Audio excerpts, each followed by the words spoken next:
இந்த இணைய மாலை பொழுது இங்கு கூடியிருக்கக்கூடிய அருமை உறவுகள் அனைவருக்கும், மேடையில் அமர்ந்திருக்கக்கூடிய சான்றோர் பெருமக்களுக்கும் என்னுடைய வணக்கத்தினை தெரிவித்துக் கொள்கிறேன்.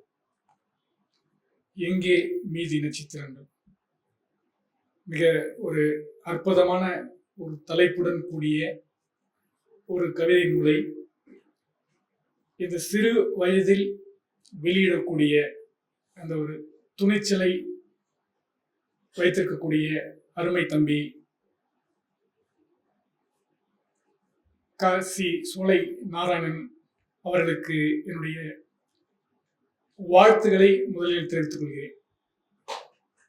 ஜோரா கை தட்டலாம். ஏன்னு கேட்டீங்கன்னா, இன்னைக்கு இளைஞர்கள் இலக்கியத்திற்குள்ளோ இல்லை சமூகம் சார்ந்து சிந்திப்பதற்கோ வெகுவாக அருகி கொண்டிருக்கிறார்கள். ரொம்ப குறைவா அந்த எண்ணிக்கை இருப்பதாக தான் நாம் பார்க்க முடிகிறது. இந்த இளைய சமூகமானது திட்டமிட்டு அவருடைய இந்த வாழ்வியல் நடைமுறைகள் திட்டமிட்டு சிதைக்கப்பட்டுக் கொண்டிருக்கிறது.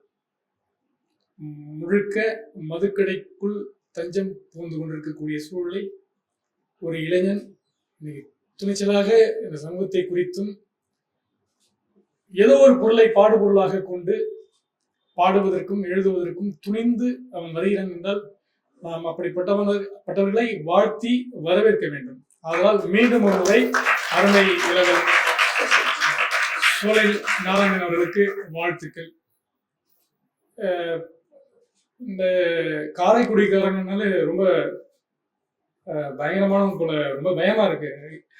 அண்ணன் குறிப்பா பார்த்துக்கிட்டா ஐயப்ப அவங்க ஊருக்காரங்க தான். அவங்களும் பேர்ல பெருமாளை பத்திரமா வச்சிருக்காங்க ஒவ்வொருத்தவங்களும். ஐயாவும் மாதவன் அவரும் பார்த்தீங்கன்னா பெருமாளோட தான் இருக்கிறாங்க. ரொம்ப மகிழ்ச்சி. இந்த சிறு வயதில் இப்படி ஒரு அற்புதமான ஒரு நூலை கொண்டு வந்திருக்கார். வேரல் பதிப்பத்தினுடைய 58வது நூல் என்று நினைக்கின்றேன்.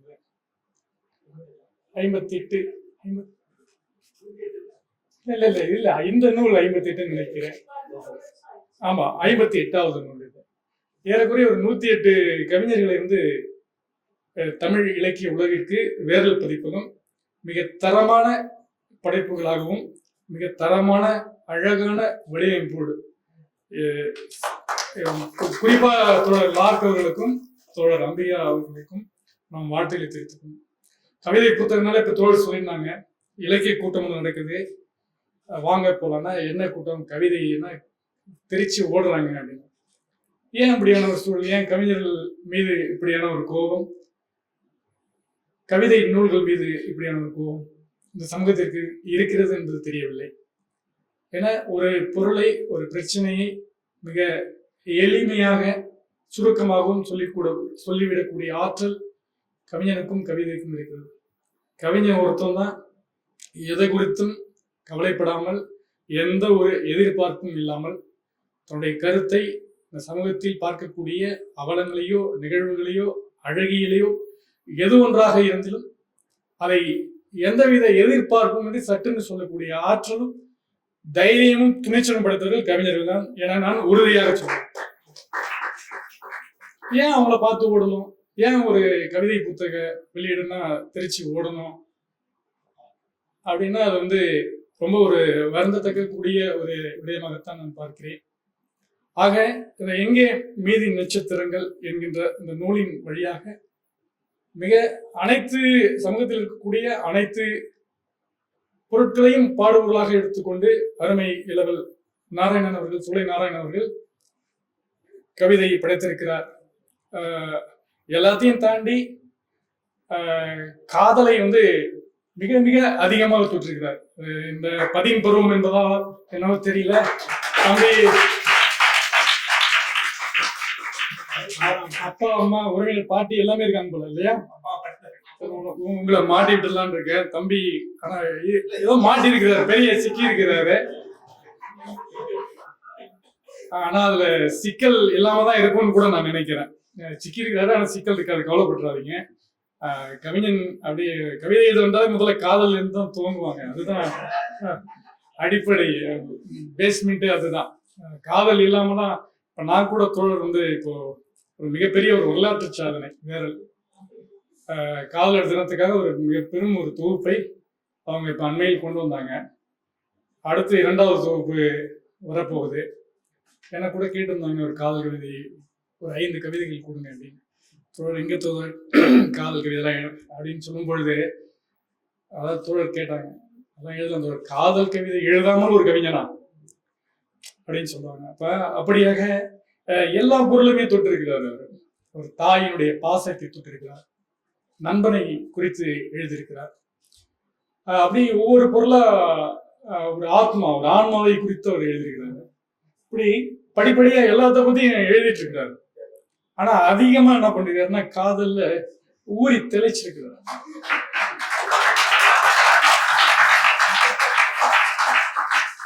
அதனால கவிஞருக்கும் வாழ்த்து, அவருடைய காதலுக்கும் நான் வாழ்த்தை தெரிவிச்சுக்கிறேன். என்னங்கய்யா?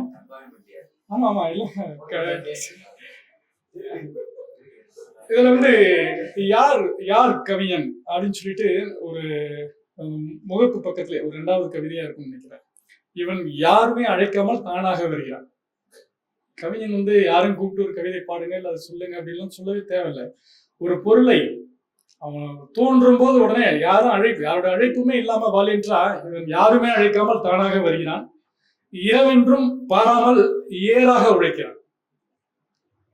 ஏர் வந்து பாத்தீங்கன்னா ஏர் கலப்பையாகப்பட்டது வந்து பகல்ல தான் வந்து விவசாயி வந்து நிலத்தை உழுவுறான், நிலத்தை பண்படுத்துவதற்காக.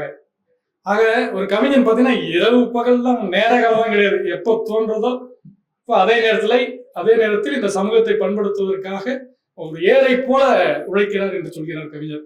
கவிஞர் பலருக்கும் பணி செய்கிறார். இது வந்து நிகழ்கால உண்மையா இருக்குது.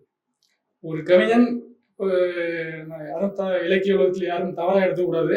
சொல்ல வரேன், ஒரு அரசியல் சமூகத்தில் அரசியல் இருப்பது போலவே இலக்கிய உலகிலும் மிகப்பெரிய பெரும் அரசியல் இருக்கிறது. இப்போ அதாவது தம்பி வந்து எழுத வந்த முதல்ல அவர் வந்து இந்த இலக்கிய உலகத்தினுடைய ரகசியத்தை வந்து அவர் தெளிவா புரிஞ்சிருக்கிறாரு.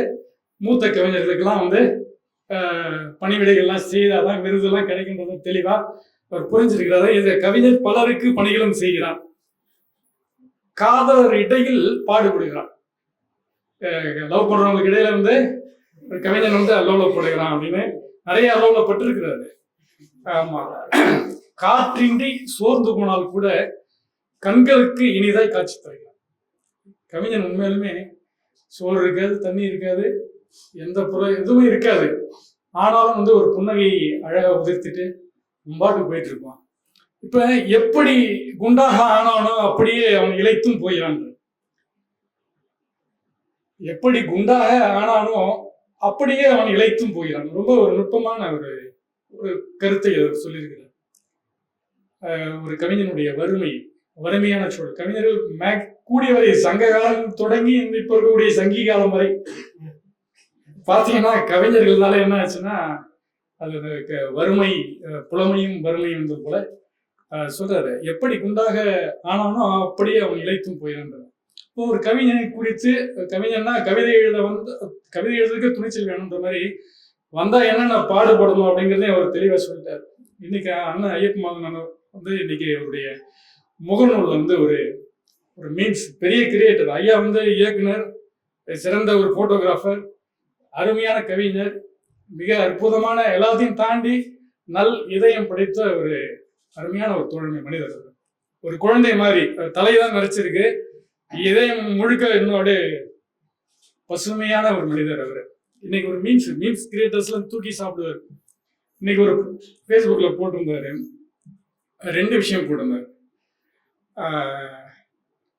ஐயா அது என்னங்க அந்த ஜெகன்மோகினி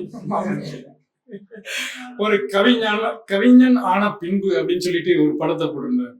ஒரு அடுப்பு ஜெகன்மோகினி, பழைய ஜெகன்மோகினி கதாபாத்திரம், அந்த பேய் வந்து அடுப்புக்குள்ள தன்னுடைய காலையை விறகாக்கி சோறு பொங்கிட்டு இருக்கும். அப்போ ஒரு கவிஞன் ஆன பிறகு ஒருத்தனுடைய நிலை என்ன என்பதை வந்து அழகா ஒரு மீம்ஸ்ல போட்டிருந்தார். அதே போல இப்போ நம்ம அந்த இலக்கிய கூட்டங்கள் குறித்து பேசும்பொழுது பார்க்கும் பொழுது இலக்கிய கூட்டத்திற்கு செல்லும் பொழுதுன்னு சொல்லிட்டு ரஜினியோடைய 2 படம், ரஜினி சூப்பர் ஸ்டாருடைய படம், ரொம்பவும் பரிதாபத்துக்கு உரிய ஒரு சூழலா அவர் இந்த படத்தை மீன்ஸ் கிரியேட் பண்ணார்.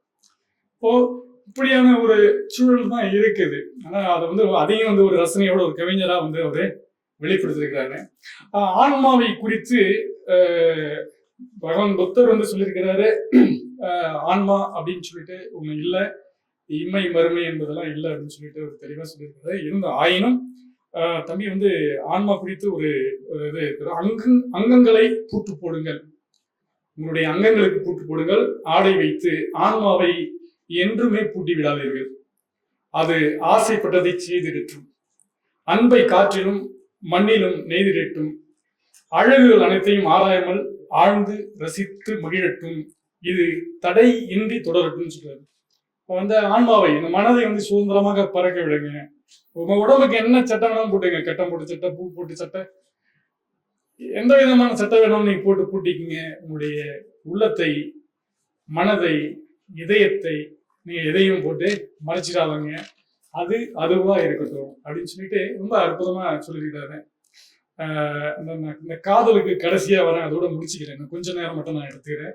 ஏன்னா ஐயாலாம் ரொம்ப சிறப்பா பேசக்கூடியவர்கள். நாம இப்பதான் புதுசு மேடைக்கலாம். எபின் ஐயா இருக்காங்க, மிக அற்புதமான சமூக சிந்தனையாளர்.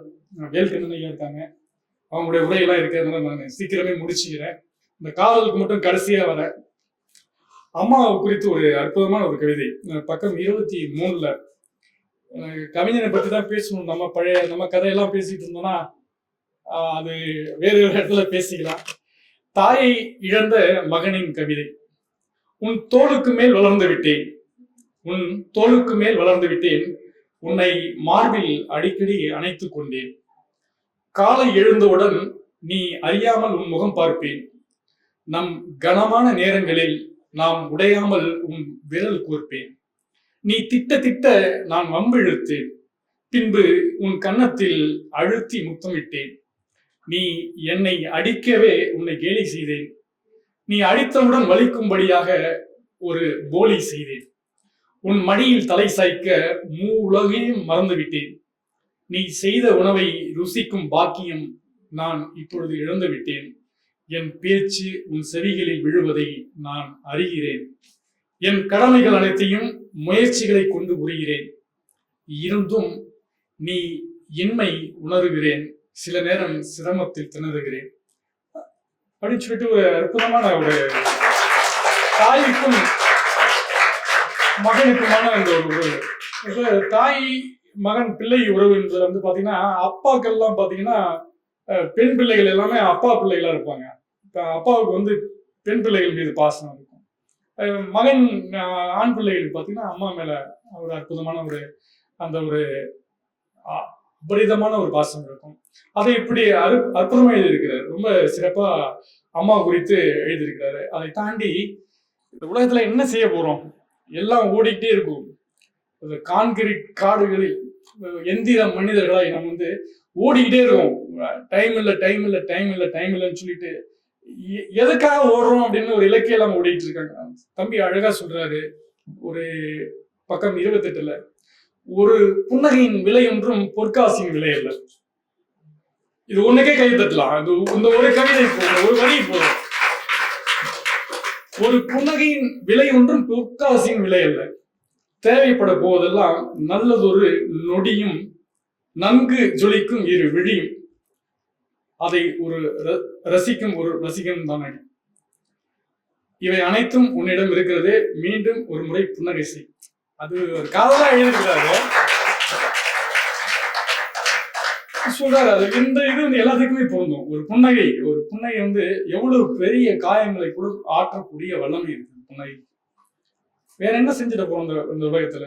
ஆக எவ்வளவு பெரிய வன்மங்கள், எவ்வளவு கஷ்டங்கள், துன்பங்கள், துயரங்கள், துரோகங்களை நாம் சந்தித்திருந்தால் கூட அதை ஒரு புன்னகையால் கடந்து செல்ல நாம் பழகி கொள்வோம் என வந்த எடுத்த எடுப்பிலே அழகா நமக்கு இந்த உலகத்திற்கு ஒரு கருத்தை அவர் கொடுத்திருக்கிறாரு. அடுத்து பார்த்துட்டீங்கன்னா வாழ்க்கையை குறித்து சொல்றாரு.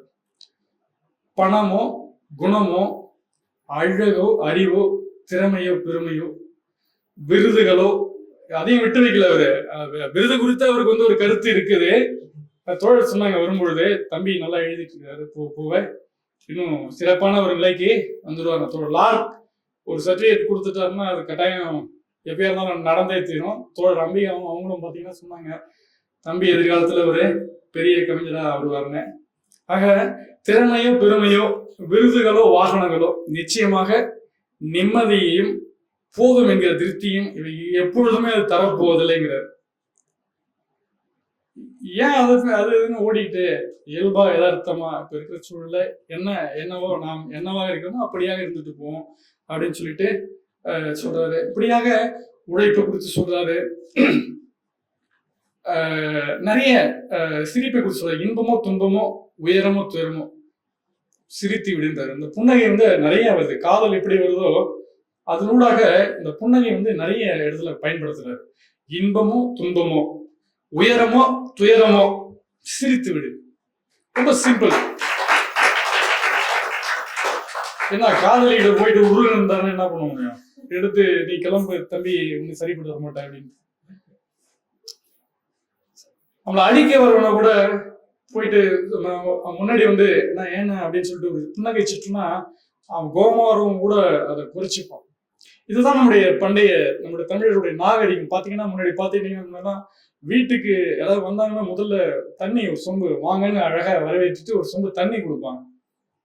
என்னடா எடுத்தவங்க தண்ணி காப்பி டீ எல்லாம் ஒன்றும் இல்லை, ஒன்னுத்துக்கும் இல்லாட்டி தண்ணி கொடுக்குறான் அப்படின்னு அப்படி நினைச்சிட்டு இன்னைக்கு பிள்ளைகளுக்கு வந்து கலாச்சாரம் பழைய அந்த வாழ்வியல் தெரிய மாட்டுது.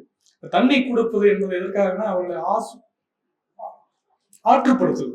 வெளியில அவன் எவ்வளவு சிக்கல் எல்லாம் கடந்து வரலாம், எவ்வளவு விஷயங்களை தாண்டி வரலாம். அந்த தண்ணி என்பது வந்து கொடுத்து இந்த வாங்கன்னு ஒரு புன்னகிப்பது என்பது ஒரு பெரும் மருந்தாக இருக்கிறது. ஆக நம்முடைய தமிழுடைய வாழ்வியலில் பயன்படுத்தி கொண்டிருக்கக்கூடிய ஒவ்வொன்றுமே வந்து மிக அற்புதமான அறிவியல் பூர்வமான மிகவும் சிறந்த ஒரு வாழ்வியல் தமிழுடைய வாழ்வியல். அங்க இப்படியா வந்து வாழ்வு குறித்து சொல்லியிருக்கிறாரு. இப்படி எல்லாத்தையும் சொல்லிட்டு ஐயா முடிச்சிருங்கய்யா கொஞ்சம் பாத்தீங்கன்னா ஒரு இந்த நூலுக்கு வந்து இந்த ஒரு கவிதை என் மனதை வந்து ரொம்பவும் நெருடின ஒரு கவிதையா நான் பாக்குறேன். இது ஒண்ணு போதும், அவர் இன்னும் நல்ல ஒரு பெரும் கவிஞரா வந்து அவர் உருவெடுப்பதற்கான அனைத்து சாத்தியக்கூறுகளும் இருக்கு. பசித்தவருக்கு உணவிட்டால் தாயாராகிறார். பசித்தவருக்கு உணவிட்டால் தாயாராகிறார். தன் கூட்டிற்கு உழைத்தால் தந்தையாகிறார். தன் கூட்டத்திற்கு குரல் கொடுத்தால் தலைவராகிறார். கடின நாட்களிலும் உடனிருந்தால் உறவாய் ஆகிறார். உயிரை கூட தருவேன் என்றால் நண்பர் ஆகிறார். என்றும் உன்னை உயர்த்த நினைத்தால் ஆசான் ஆகிறார். தன்னை உயர்த்தி கொள்ள திருத்தி கொண்டால் சீடன் ஆகிறார். பிறர் தேவைக்கு உதவ நினைத்தால் வள்ளல் ஆகிறார். அடிக்க வந்தால் அடக்குபவர் வேதர் ஆகிறார். அடக்காமல் அடங்குபவர் அடிமையாகுகிறார். அனுபவத்தை அள்ளி தெளித்தால் ஞானியாகிறார். பிறர் துன்பத்திற்கு கண்ணீர் விட்டால் கடவுளாகிறார். தன்னை மதிப்பவரே மனிதராகிறார். ஆக ஒரு மிகப்பெரும் ஒரு அற்பமான ஒரு சமூக சிந்தனை. அவர் வந்து ஒரு காதல், ஒரு ரோமியோ ஜூலியட் மாதிரி ஒரு காதலிக்கக்கூடிய ஒரு நபர் மட்டுமல்ல, அவர் ஒரு பெண்ணை மட்டும் காதலிக்கவில்லை, இந்த மண்ணை காதலிக்கிறார், இந்த மக்களை காதலிக்கிறார், இந்த சமூகத்தை காதலிக்கிறார். இந்த சமூகத்தின் மீதான அக்கறையும் அவரிடம் வந்து நிறையவே இருக்கு. ஆக அன்பு தம்பி அவரிடம் நான் வேண்டுகோள் விடுப்பது என்னவென்றால், இது எல்லாமே வேணும் தான். ஒரு கவிஞனுக்கு எதுவுமே இது எனக்கு தெரியாதுன்னு சொல்லக்கூடாது. எல்லா சூழலையும் அவர் பேசுறது பாடுபொருளாக வைத்து பாடுவது என்பதெல்லாம் சிறப்பான விஷயம்.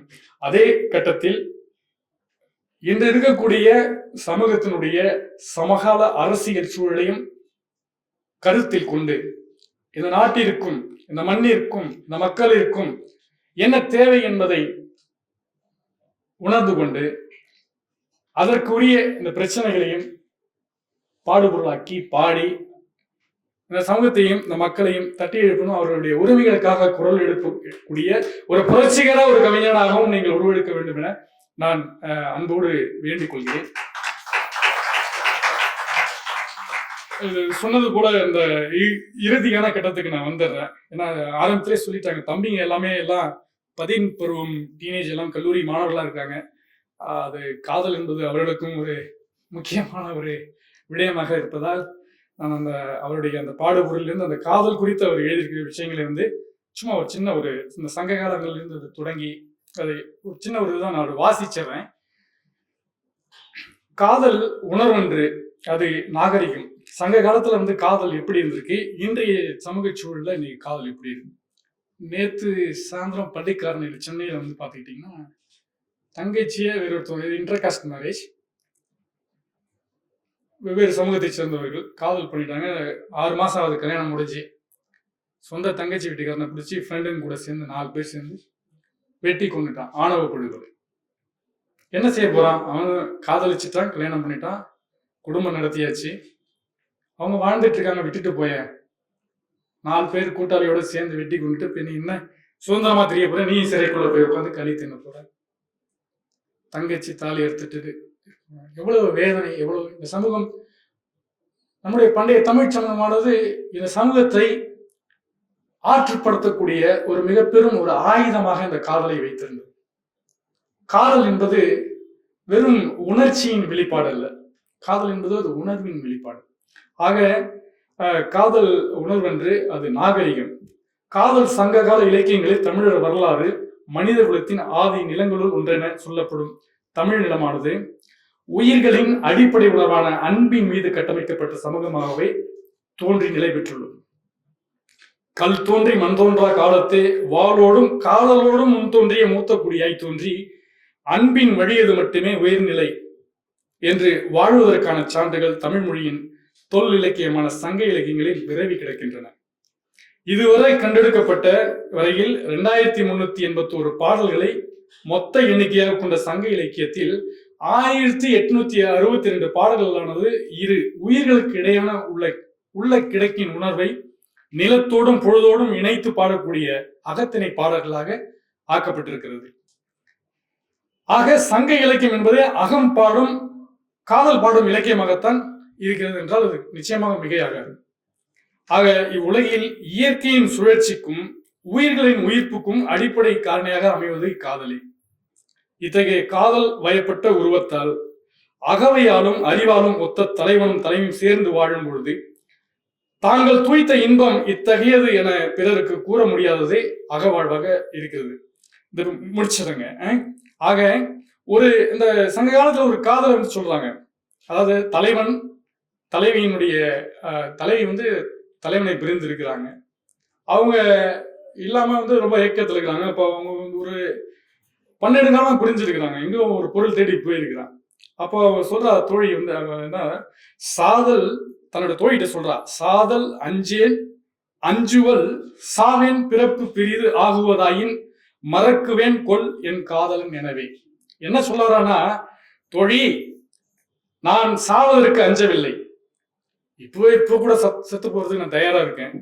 ஆனா வேறு ஒன்றிற்காக நான் அஞ்சுகிறேன். நான் இறந்து விட்டால் பிறகு வேறு ஒரு பிறப்பு இருந்தால் அந்த மறுபிறப்பு என் காதலனை மறந்து விடுவேனோ என்று எனக்கு பயமாக இருக்கிறது. அதற்காகத்தான் நான் அஞ்சுகிறேன். இப்ப சாவதற்கு எனக்கு கவலை இல்லை, நான் ஒருவேளை செத்துட்டா மீண்டும் ஒரு பிறப்பு எடுத்துறா, அந்த பிறப்பில் என்னுடைய காதலனை நான் எங்கு மறந்து விடுவேன் என்கின்ற ஒரு பயம் இருக்கிறது என்று இந்த காதலுடைய அந்த அற்புதத்தை அவ்வளவு தெளிவாக நம்முடைய சங்க இலக்கியம் பாடுகிறது. அதை விட ரொம்ப முக்கியமான ஒரு விஷயம் என்னன்னு பாத்துக்கிட்டீங்கன்னா, 2000 ஆண்டுகளுக்கு முன்பே பெண்களின் காதல் உணர்வை கொண்டாடிய தமிழ் சமூகம் நம்முடைய சமூகம். 2000 வருஷத்துக்கு முன்னாடியே பெண்களுடைய உரிமை, பெண்களை மிக உயர்வான ஒரு இடத்தில் வைத்து பாராட்டிய சமூகமாக நம்முடைய தமிழ் சமூகம் இருந்திருக்கிறது. 21ஆம் நூற்றாண்டிலும் நாம் இன்னைக்கும் பாத்தீங்கன்னா பெண் உரிமைக்காக போராடிட்டு இருக்கோம். ஆக காதலிக்கும் தன் பிள்ளைகளை, குறிப்பாக பெண் பிள்ளையும் அவளின் காதலனையும் ஆணவ படுகொலை செய்யும் நவநாகரிக காலத்தில் 2000 ஆண்டுகளுக்கு முன்பே இதே தமிழ் சமூகம் பெண்களையும் அவர்களின் காதல் உணர்வையும் கொண்டாடி மகிழ்ந்திருக்கிறது. இம்மை மாறி யருமை ஆயினும் நீயாகி யாரென கணவனை யானா கீர்னின் நெஞ்சு நேர்பவளே. ஆக இப்படி மலையும் சார்ந்த இடமாகிய குறிஞ்சி நிலத்தில் உண்டான பெண்ணின் காதலை கபிலர் இவ்வளவு தெளிவா சொல்றாரு. இன்னொன்னு என்ன சொல்றாருன்னா, வேரல் வேலி வேர்கோட் பலவின் சாரல் நாட செவியை ஆகுமதி யார் அஃது அறிந்து சினாரோ சாரல் சிறுகொட்டு பெரும்பழம் தூக்கியாங்கு இவள் உயிர்த்தவ சிறிது காமமோ பெரிது. என்ன சொல்றாருன்னா, வேர்பலகளுக்கு மூங்கில் வேலியிட்டு பாதுகாக்கும் மலைநாட்டின் தலைவனே, ஒரு சிறிய கிளையில் பாரம் தாங்காமல் தூங்கும் பெரிய பலாப்பழத்தை போல காதல் வைப்பட்டு நிற்கும் இவளது காதல் மிக பெரியது. ஆனால் அதை தாங்கும் அளவுக்கு அவள் உயிர் பெரியதாக தெரியவில்லை, அது மிகச் சிறியதாக இருக்கிறது. இவளின் இந்த வேதனையையும் விரக தாபத்தையும் யார்தான் அறிவார்களோ. ஆக பெண்ணினுடைய காதல் உணர்வுகளை நம்முடைய சங்ககால சமூகமாகப்பட்டது இவ்வளவு அற்புதமாக சொல்லியிருக்கிறாங்க. இப்ப அந்த அடிப்படையில் பார்த்துக்கிட்டீங்கன்னா, தம்பி ஒரு அருமையான ஒரு கவிதை எழுதியிருக்கிறாரு. நான் அதை மட்டும் முடிச்சுட்டு இப்ப நான் முடிச்சிருப்பேன். யார் இவளோ யார் இவளோ யாக்கையில் புகுந்த தேவதையோ. பாருங்க, ஒரு காதல் மனசுப்பட்டு வந்துச்சுன்னா அவன் புல்ல பாடுறான், பூண்ட பாடுறான், செடியை பாடுறான், மரத்தை பாடுறான், மலையை பாடுறான், காக்கா குருவி எதையும் விடுதில்லை. உலகம் அதாவது பிறப்புக்கும் எல்லா உயிர்க்கும் என்பது போல இந்த மொத்தத்தையுமே அவன் ஒரு பாடுபொருளாக்கி பாடுகிறான். யாக்கையில் புகுந்த தேவதையோ யாருக்கும் புழியாத தேன்மழையோ புதையலில் சிறந்த பொன்மலையோ பல்லவர் காலத்து கற்சிலையோ பவள விசிறியின் காற்றலையோ பாரிலே சிறந்த தமிழ் மொழியோ பிறை மதி தருமந்த மெல்லொலியோ பாலுண்டு வளர்ந்த மலர் கொடியோ. இப்படி பயங்கரமா ஒரு பாட்டுக்கு வண்ணங்களுக்காக வரும் இவள் எவளோ யார் இவளோ யார் இவளோ. இப்போ சங்ககால இலக்கியம் போலவே இவரும் காதலை மிக பெரும் முக்கிய ஒரு பாடுபொருளாக வைத்து எங்கே மீதி நட்சத்திரங்கள் என்று சொல்லி அங்கே அவருடைய காதலியையும் சேர்த்து இந்த சமூகத்தின் மீதான காதலையும் அவர் தேடிக்கொண்டிருக்கிறார். ஆக அருமை இளவல் காசி சோலை நாராயணன் அவர்களுக்கு என்னுடைய உளமார்ந்த வாழ்த்துக்களையும் பாராட்டுகளையும் தெரிவித்துக் நம்முடைய முன்னத்தியர் ஏறக்குறை 17 கவிதை நூல்களுக்கு சொந்தக்காரர். இன்னொரு 17 நூல்கள் போடக்கூடிய அளவுக்கு நிறைய எழுதி வச்சிருக்காரு அண்ணா. அருமையான ஒரு வேண்டுகோள் நமக்கு சொல்லியிருக்கிறாரு. நம் முன்னத்தியர்களுடைய நமக்கு முன்பு எழுதியிருக்கக்கூடிய கவிஞருடைய புத்தகங்களை நிறைய வாசிங்க, தொடர்ந்து வாசித்து உங்களுடைய இந்த எழுதும் நடை அதை இன்னும் நீங்கள் சிறப்பாக மேம்படுத்திக் கொள்ள வேண்டும். தமிழ் இலக்கிய சூழலில் மிக சிறந்த ஒரு ஆளுமையாக நீங்க வர வேண்டும். ரொம்ப சின்ன வயசு தான், இன்னும் நிறைய காலம் இருக்கிறது. மிக பெரும் ஒரு ஆற்றல் மிக்க கவிஞராக தாங்கள் வர வேண்டும் என வாழ்த்துகிறேன். வாழ்த்துக்கள். எங்கே மீதி நட்சத்திரங்கள் இங்கே தான் இருக்கிறீங்க. நன்றி.